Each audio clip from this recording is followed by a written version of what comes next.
Hello, আসসালামু আলাইকুম guys, সবাই কেমন আছে? আলহামদুলিল্লাহ আমি খুব ভালো আছি। আজ দুপুরে আমাদের দাওয়াত ছিল, তো সেখানে যাব বলে দোয়াগুলো আগে একটু গুছিয়ে নিচ্ছিলাম। তো এখানে আমাদের সব কিছু হয়ে গেছে, আমরা একটু গুছগাছ করে নিচ্ছিলাম। তো দাওয়াত ছিলাম মামি শাশুড়ির বাসা। আমাদের বাসা থেকে তিন চারটা বাড়ির পরে আমাদের মামি শাশুড়ির বাসা। তো এখানে আমরা বেরিয়ে পড়লাম রেডি হয়ে।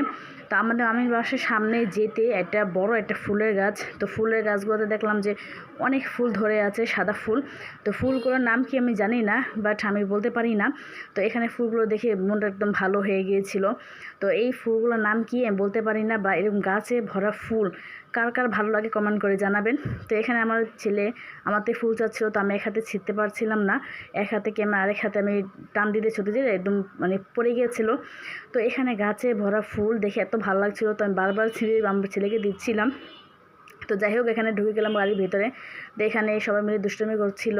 এখানে আরও অনেক আমার দেওর ননদ ছিল। তো এসে পড়েছি মামি শাশুড়িদের বাসায়। তো এখানে আমার মামি শাশুড়ি আমাদের খুব আদর করে।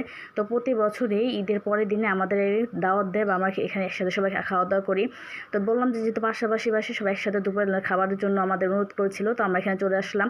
এখানে মামা মামি তাদের ছেলে মেয়ে ছিল, আমার ননদ, আমার ছোটো ননদ এভাবে তাড়াতাড়ি করে নিয়ে আসছিলো খাবারগুলো। তো আমি বাম হাতে ভিডিও করছিলাম, আর ডান হাতে আমার ছেলে ছিল, তো তার জন্য ভিডিওগুলো একটু কাঁপছিল। তো এখানে আমার মামি শাশুড়ি পোলাও, গরুর মাংস, কলিজা ভুনা, ডিম ভুনা আর মুরগি মাংস রান্না করেছিল।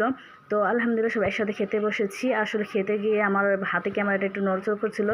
তো এখানে খাওয়া দাওয়া সব একসাথে করছিলাম। তো প্রত্যেকটা খাবারই খুব ভালো লেগেছে, যেহেতু ঈদের দিন আগে খেয়েছিলাম, তো পরের দিন এত খেতে পারিনি।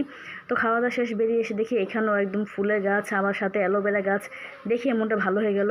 তো কেমন লাগলো কমেন্ট করে জানাবেন। আসসালামু আলাইকুম।